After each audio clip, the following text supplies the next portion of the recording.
Los Angeles in the 1920s was a city of dreams built upon invisible borders. To outsiders, it shimmered like the promised land of sunshine and opportunity, a sprawling paradise where palm trees swayed above wide boulevards and movie studios promised a better tomorrow. But beneath that golden light, another Los Angeles existed. One that was hidden in the shadows of progress, divided by race, language, and class. This was the world where the seeds of the Temple Street gang would quietly take root. The Mexican-American families who arrived in the early 20th century came chasing a future that the revolution back home had made impossible.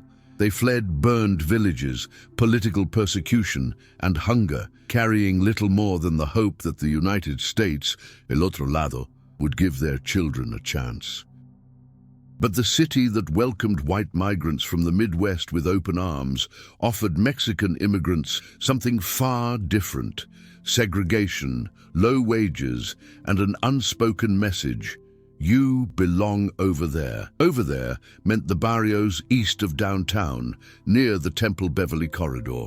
Neighborhoods packed with small adobe houses, makeshift shacks, and a resilience that grew stronger with every insult.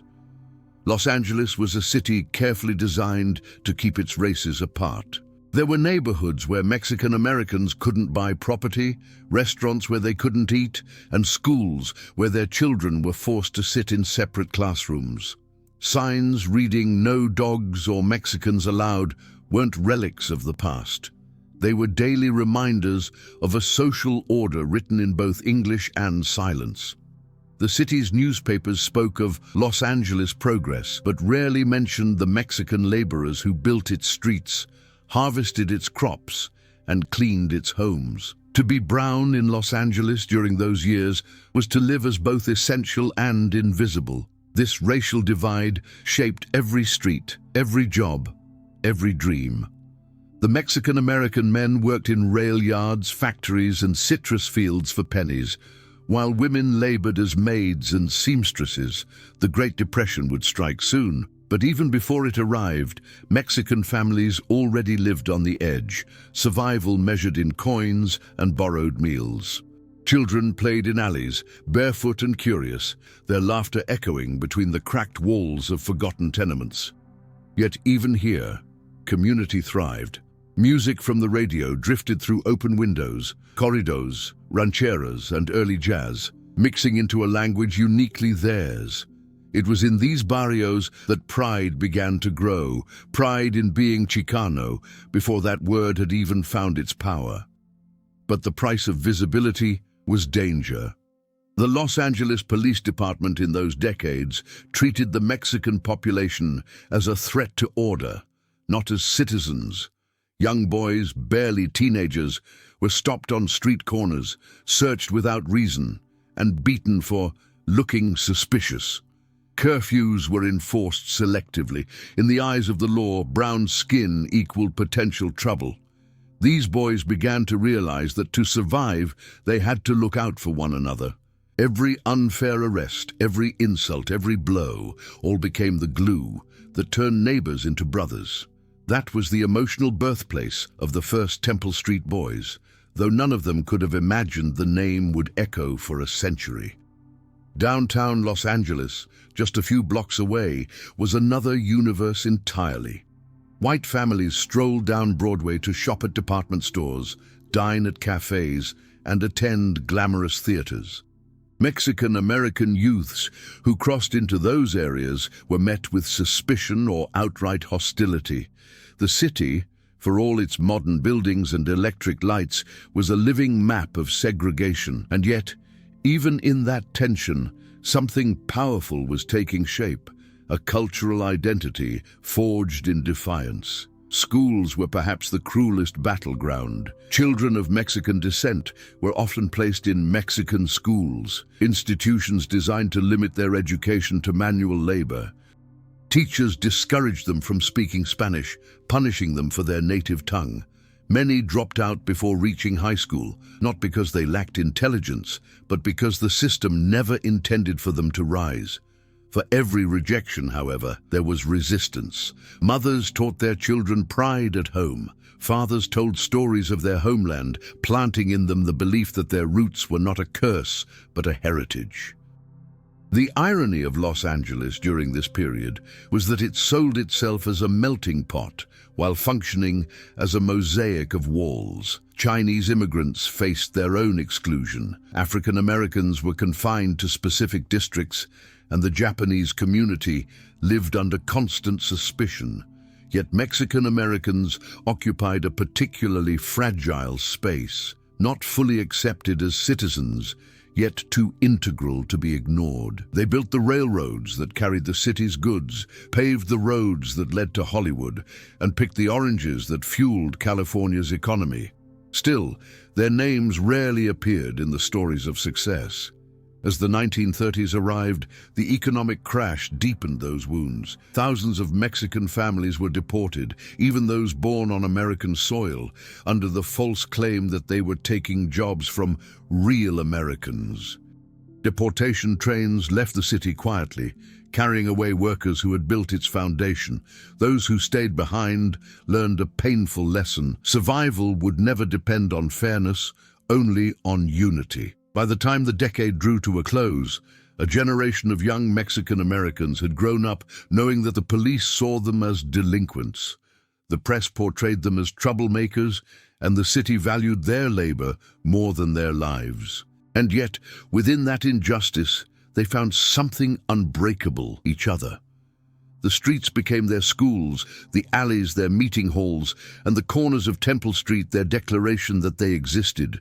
This was not yet a gang as history would define it. It was a community in defense of dignity, a brotherhood forged in the shadow of exclusion. When they walked together, heads held high, it wasn't arrogance, it was survival made visible.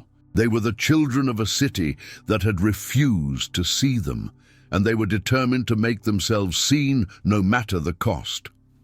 From these narrow streets, from this forgotten Los Angeles, the story of Temple Street began, not as a tale of crime, but as the chronicle of a people fighting to belong in a city that had built its beauty upon their silence. In the heart of 1930s Los Angeles, between the hum of the trolleys and the smell of exhaust rising from cracked asphalt, a small group of boys began to carve out a space for themselves. They weren't yet outlaws, not yet gangsters, just sons of laborers and seamstresses, of men who worked until their hands bled and women who prayed their sons wouldn't disappear into the streets. These were the boys of Temple Street.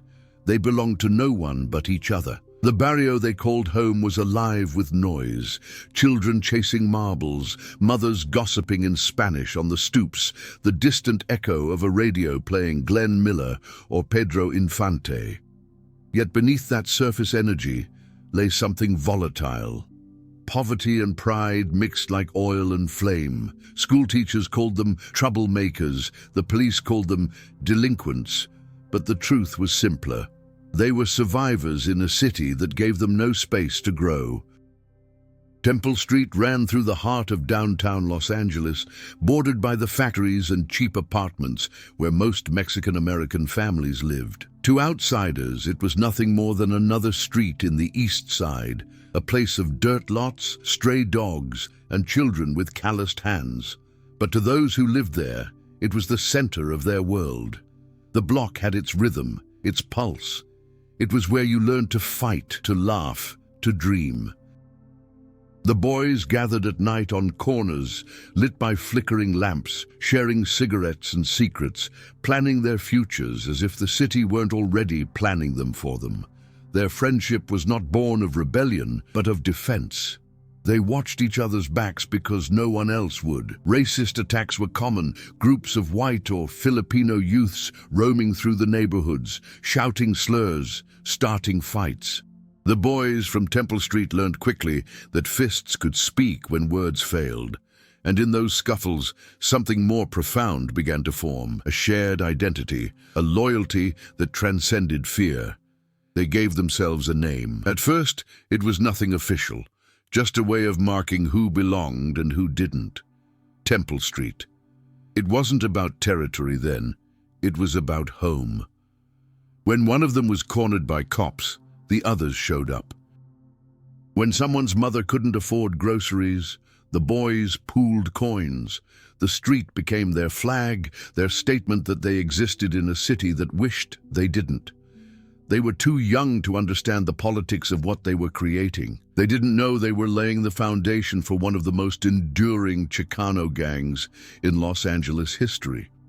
All they knew was that the world outside saw them as threats before it ever saw them as children. It was the 1930s, and Los Angeles was swelling with tension.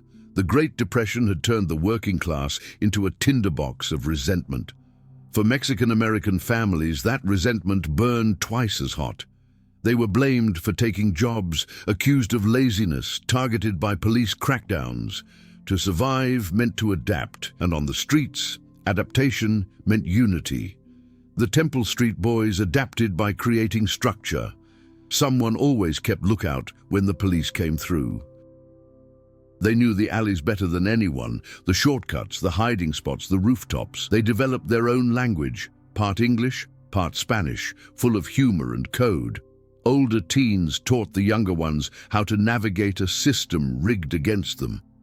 There was pride in walking together, in knowing that the block behind you had your back. But the city saw it differently. To the LAPD, these boys were part of a growing Mexican problem. Police reports described them as youth gangs, though most had never committed more than the crime of standing in the wrong place. Surveillance increased. Patrol cars cruised through Temple Street, their sirens silent but their message clear. We're watching you. What began as friendship soon had to take on the armor of defiance. The neighborhood elders worried. They remembered the old country, where resistance could mean death. But these young men were American-born. They had grown up between two worlds and belonged fully to neither. They spoke English at school and Spanish at home, and both languages carried the same insult: outsider. They were told to be grateful, yet treated as intruders. For them, unity was not just camaraderie, it was rebellion against invisibility. By night, they would sit on curbs under the streetlights, talking about girls, baseball, and the strange, unreachable city just beyond their barrio. The skyline glowed with promise: neon signs, theaters, restaurants where they weren't allowed to eat. Some dreamed of leaving Temple Street, joining the military, or finding steady work. Others knew that the city's walls would never let them climb out. Either way, the bond among them grew deeper. As the 1930s drew to a close, the older boys began wearing sharper clothes: pleated pants, wide-brimmed hats, and jackets with swagger. It was a statement, an early echo of what would later become the Zoot Suit culture. Pride turned into style. They had little, but they carried themselves like kings. When they walked together through downtown, people looked, sometimes with fear, sometimes with curiosity, but always they were noticed. That, in itself, was power. And yet, tragedy was never far. Police raids were frequent. Young men were dragged from pool halls and alleyways, accused of thefts or assaults they never committed. Some disappeared into the juvenile system. Others came back harder, angrier. The line between survival and defiance began to blur. The more they were hunted, the more they learned to play the role they were given. Society called them gangsters. In time, they learned to use that label as armor. Still, beneath the headlines and the fear, the Temple Street boys were sons of a city that had rejected them but could not erase them. They found strength in numbers, laughter in pain, and identity in each other. Their gang was not born from evil, but from absence. The absence of justice, of opportunity, of belonging. Theirs was a generation caught between two wars, the one their parents had fled in Mexico, and the one society waged against them in America. What they built on that block was not just a gang, it was a declaration that they would not vanish quietly into the margins of Los Angeles. They were the first to carry the name Temple Street with pride, the pioneers of a movement that would shape Chicano culture for decades. But for now, they were just boys. Boys trying to survive a city that saw them as enemies, not sons. And as the 1940s approached, the city's prejudice would soon turn their defiance into legend. By the early 1940s, Los Angeles was a city balancing on a knife's edge. The war in Europe had begun to reshape America's economy, and the promise of defense jobs was drawing people from every corner of the country. But in the barrios east of downtown, places like Temple Street, Alpine, and Boyle Heights, the sound of industry meant little. For the Mexican-American families who lived there, life remained a daily struggle against poverty, racism, and the heavy hand of law enforcement. What had started as small neighborhood groups of boys protecting one another was now being defined by the city as a criminal threat. The police called them gangs. The community called them sons. The relationship between the LAPD and the Mexican-American population was not one of protection. It was one of occupation. The department saw itself as the wall between civilization and lawlessness, and the barrio was considered the border. Officers, mostly white, many of them veterans of the Midwest, patrolled with an air of conquest, not service. Their reports spoke of Mexican hoods, vagrants, and zoot suiters, words that stripped the humanity from young men who were simply trying to exist. The police presence was constant, squad cars crawling down Temple Street like predators through familiar territory, officers stopping boys on corners, lining them up against walls, searching for anything, a pocket knife, a cigarette, to justify an arrest. Inside the precincts, the atmosphere was worse. The LAPD's early gang units were not about prevention. They were about control. The police created files, mugshots, and lists, known associates, suspected members, Temple Street boys. To be on that list was to live under constant suspicion. Once your name was written down, you were no longer an individual. You were part of a problem that the city wanted to erase. It didn't matter whether you worked long hours in a factory or stayed out of trouble. To the police, you were all the same. Brown, dangerous, replaceable. For many in the barrio, encounters with the police became rites of passage. A first arrest at 16, a beating behind the station at 17, a night in county jail that left more scars than stories. Families learned to expect it. Mothers whispered warnings to their sons. If they stop you, don't talk back. Keep your eyes down. Fathers who had fought in the Mexican Revolution found themselves powerless against a uniformed force that treated their children like enemies. It was humiliation repeated generation after generation, a system that punished people for where they were born, for the language they spoke, for the color of their skin. And yet, amid this oppression, the young men of Temple Street developed something powerful: discipline. The constant police surveillance forced them to organize, to think strategically. They learned how to move together, to communicate silently, to disappear when the sirens came.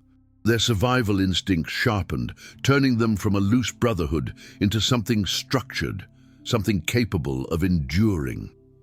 The street became their classroom, and every police raid was a lesson in resilience. The brutality wasn't random. It was systematic. The LAPD saw these neighborhoods not as communities, but as threats to be contained. Newspapers fed the hysteria, printing stories that linked every petty crime to Mexican gangs. The public began to associate brown faces with violence. It didn't matter that statistics showed the majority of arrests were for minor infractions. The image was what mattered. Fear sold newspapers. Fear justified budgets. Fear built the myth. Then came the mass sweeps. Entire neighborhoods were raided without warrants. Officers dragged teenagers out of dance halls, accusing them of being zoot suiters, a word that had become shorthand for criminal. The clothes, wide-legged pants and long coats, were simply fashion, an expression of pride. But to the authorities, they were a challenge to white order, a refusal to assimilate. Each arrest deepened the divide between the police and the people they claimed to protect. It was during this time that the Temple Street boys began to see themselves differently. They were no longer just a group of kids hanging out. They were defenders of their community. When the police raided homes, they were the first to warn neighbors. When one of their own was taken, they organized to find out where. In a city that had criminalized their existence, They built their own system of justice. It was rough, imperfect, and sometimes violent, but it was born from necessity. Protection became survival.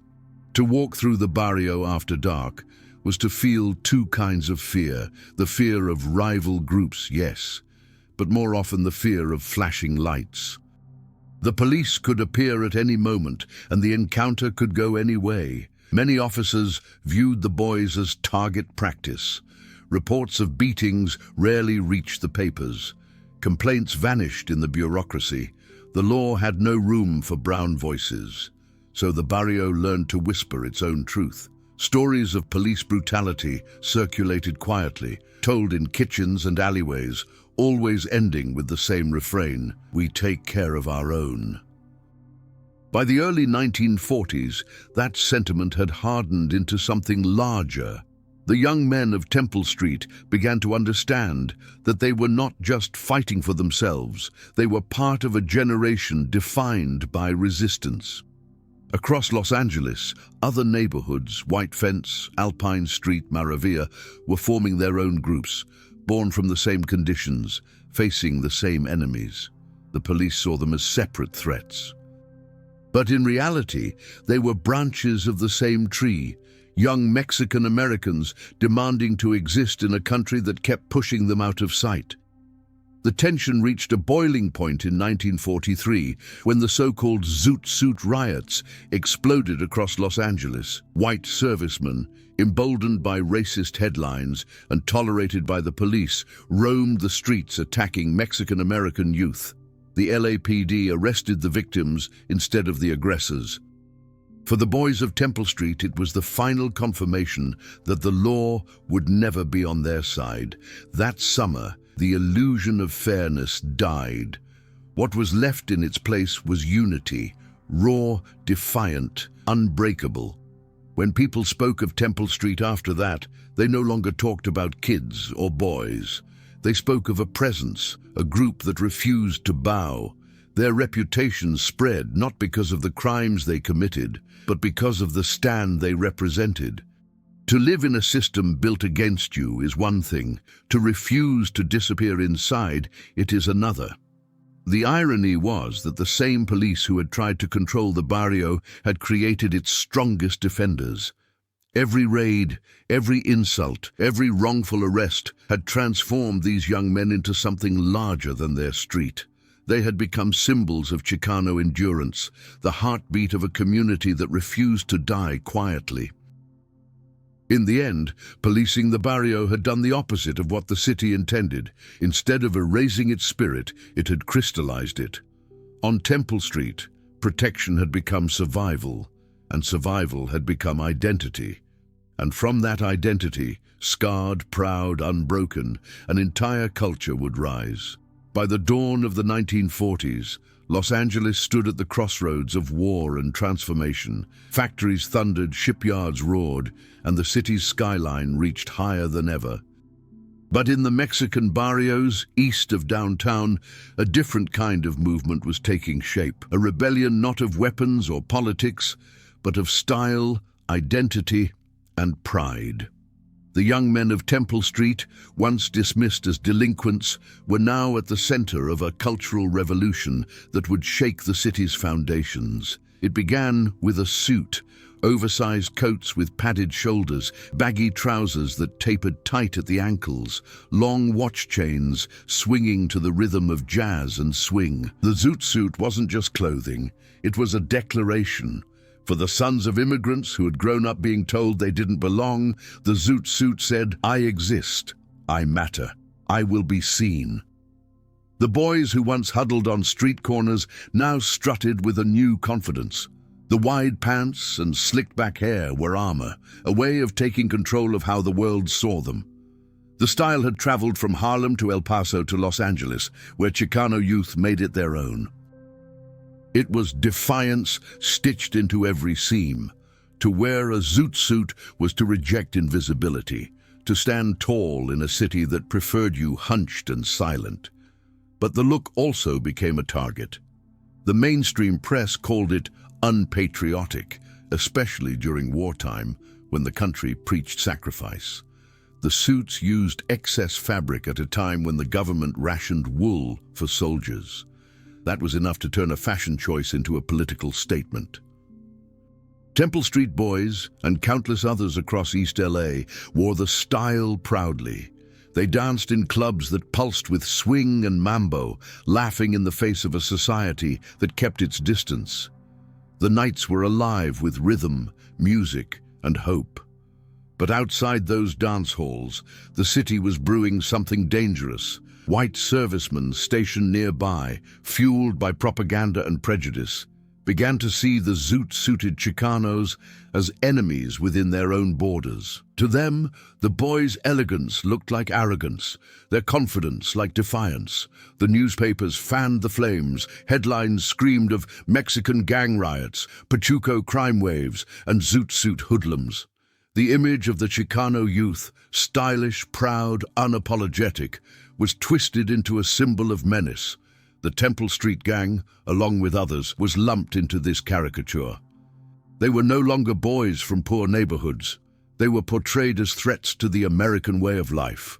Then came the night that would ignite the city, June 3rd, 1943.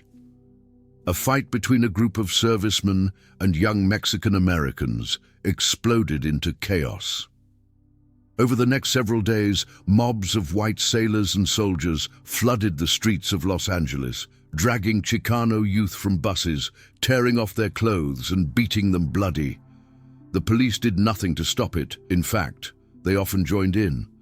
The victims were arrested, not their attackers. The message was clear. Wearing a zoot suit was now a crime.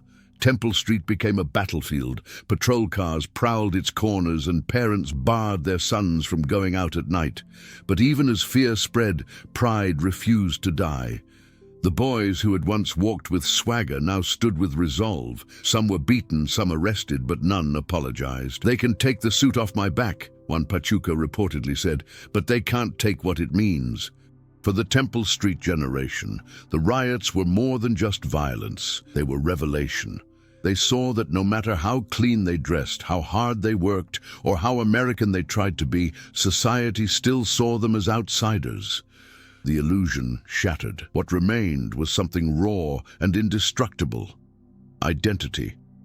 The zoot suit had become more than fabric. It was history, defiance, and dignity woven together. In the aftermath, the city tried to erase the movement. Police banned the wearing of zoot suits, declaring them symbols of delinquency. Judges handed down harsher sentences to anyone wearing one in court. But repression only made the legend grow. Across Los Angeles and beyond, young Chicanos continued to wear their suits, not out of vanity, but out of solidarity. To be a Pachuco was no longer an insult. It was a badge of survival. For the Temple Street boys, this era marked a turning point. They had begun as protectors of their block, but now they carried the weight of an entire culture's struggle. The city might label them as gangsters, but within the barrio, they were heroes, symbols of pride in a world that offered only shame. They danced, they fought, they endured.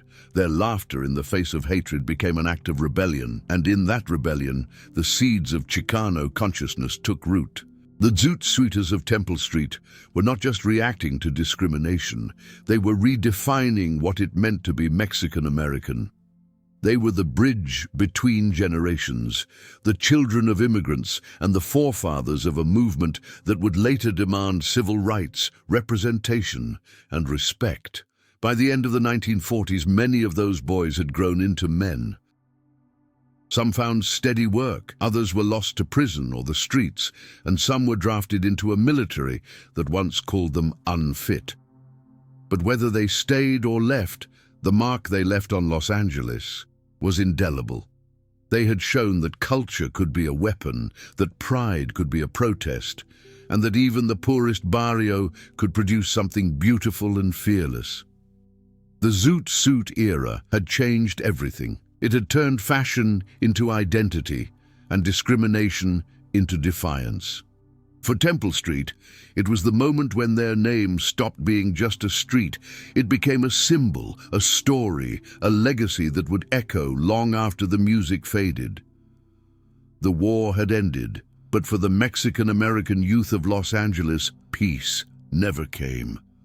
The city that once promised opportunity still drew its lines in silence. Temple Street, once just a name etched into the downtown grid, had now become a symbol of resistance, of pride, of survival. But behind that symbol were people, young men and women, trying to navigate a city that saw them as statistics, not souls.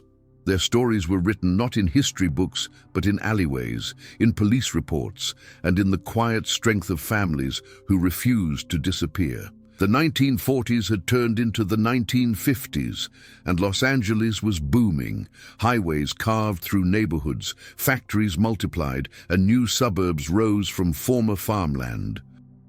But the prosperity that lifted so many white families left the barrios untouched, or worse, displaced.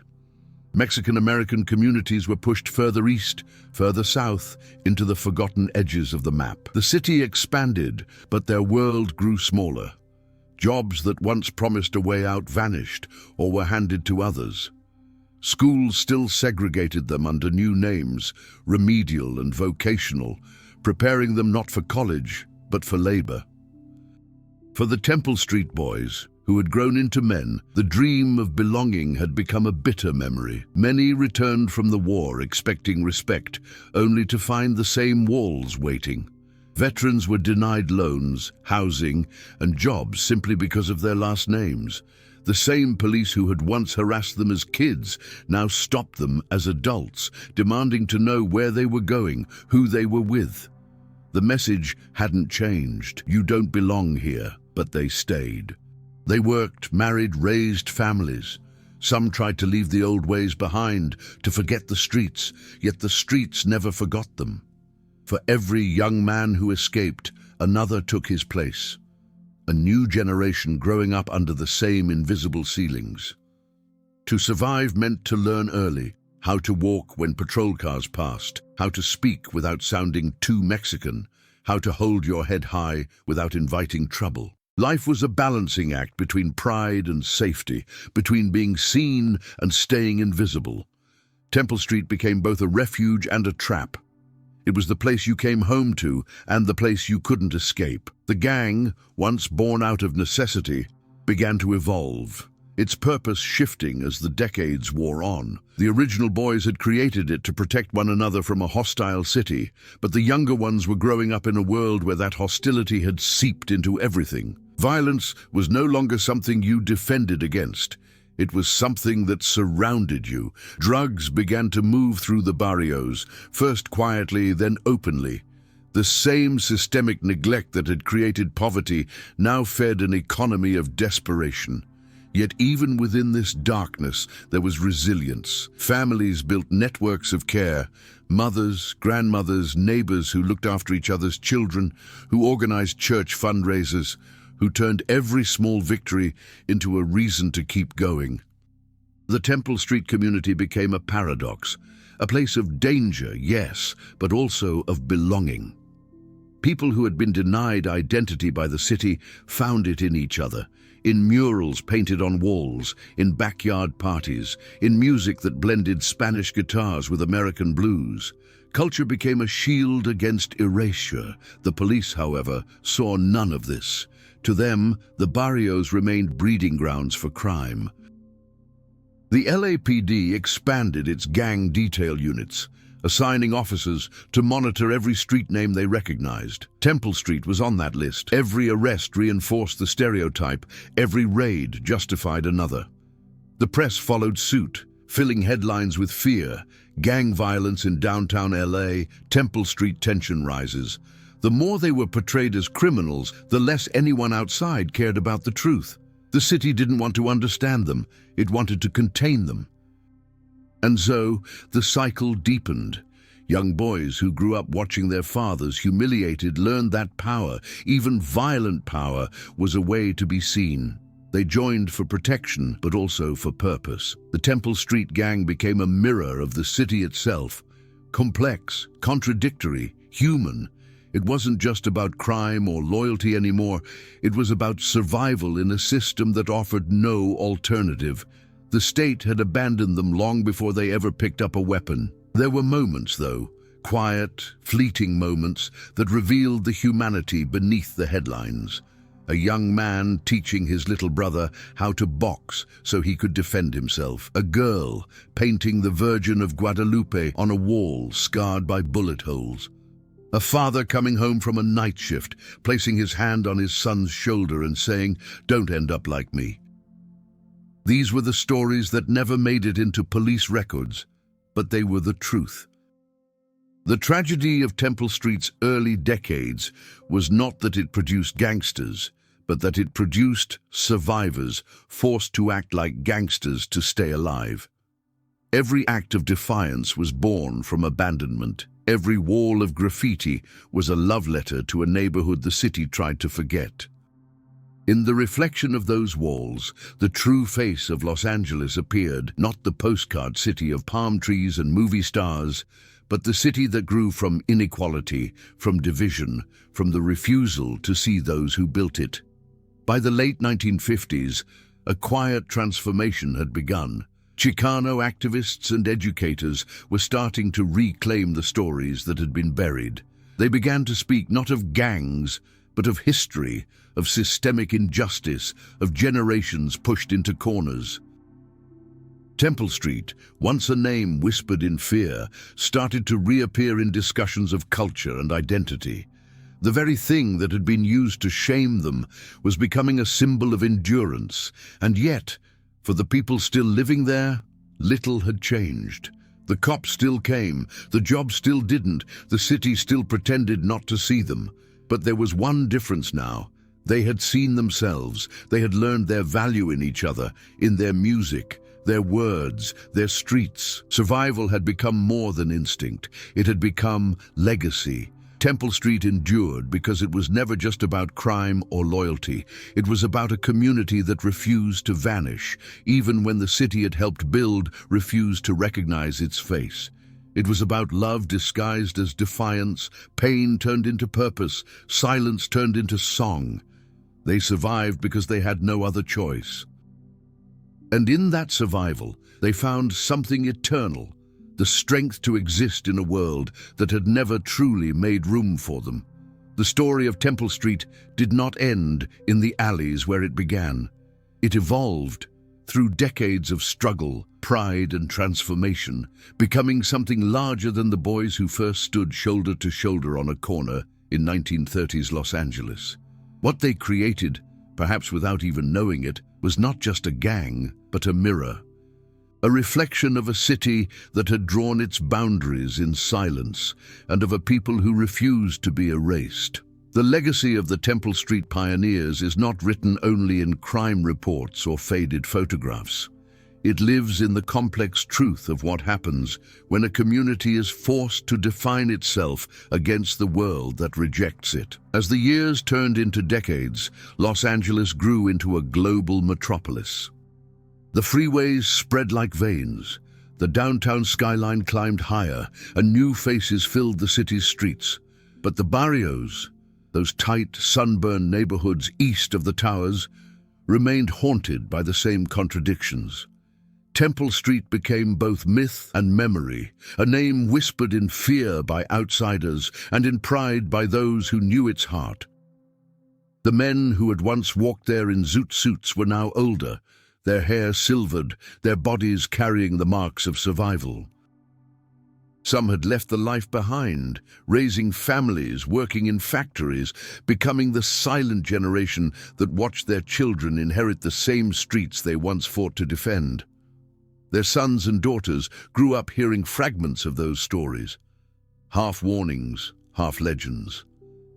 Back then, things were different, the old men would say, though deep down they knew the roots hadn't changed. The prejudice, the poverty, the invisible barriers, they lingered. But the meaning of Temple Street had shifted.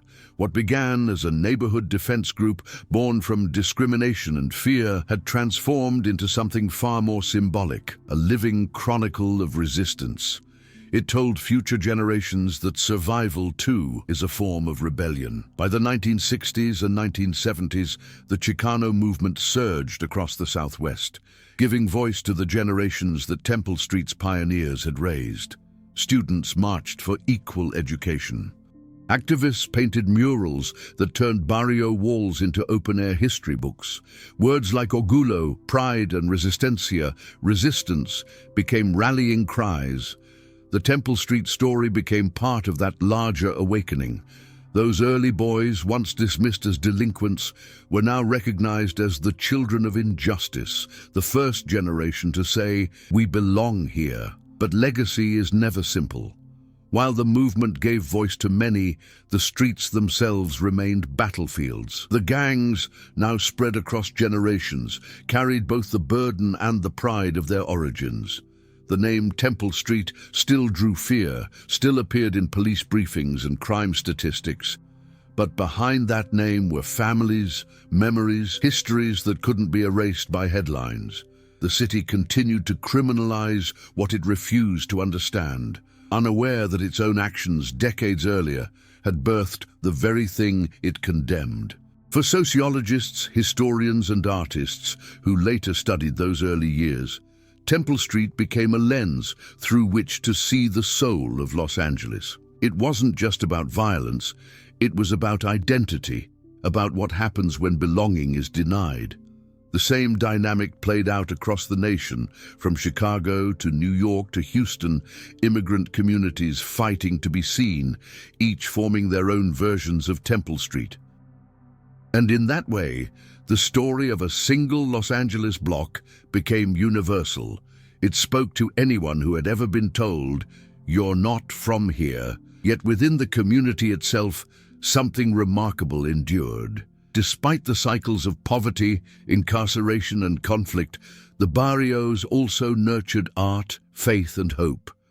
Murals of the Virgin of Guadalupe stood alongside portraits of fallen brothers. Local musicians fused rock, funk, and mariachi, creating sounds that carried pride instead of pain. Youth centers rose where once there had been empty lots.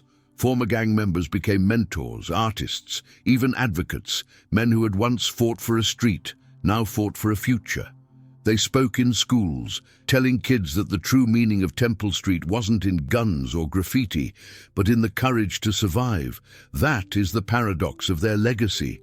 Born from exclusion, it became a symbol of endurance. What society built to contain them, they turned into identity.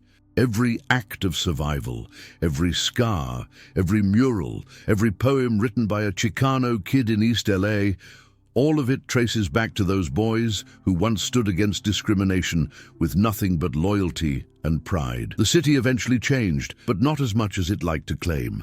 Gentrification came, painting over old walls, turning tenements into lofts, renaming streets. Yet even as the skyline rose and rents climbed, the memory of Temple Street persisted. You can still walk those blocks today and feel the echo of history beneath your feet. The sound of laughter and sirens, of jazz drifting from a window, of generations carrying the same unspoken truth. We were here first. For the descendants of those early pioneers, the name carries weight. It is both wound and crown. They know their grandparents didn't create gangs out of choice, but out of necessity. They know their pride wasn't arrogance. It was survival turned sacred. To understand Temple Street is to understand the dual heartbeat of Los Angeles, beauty and brutality intertwined. It is to see how communities fight not only for territory, but for the right to exist with dignity. And so, the story circles back to where it began. In the 1920s, a handful of Mexican-American boys formed a group to protect one another from a city that refused to protect them. A century later, their legacy lives on, in art, in scholarship, in identity. The name Temple Street has outlasted the prejudice that created it. It stands as testimony to the resilience of a people who refused to vanish. Maybe that's the greatest truth of all. The Temple Street pioneers were never villains or heroes.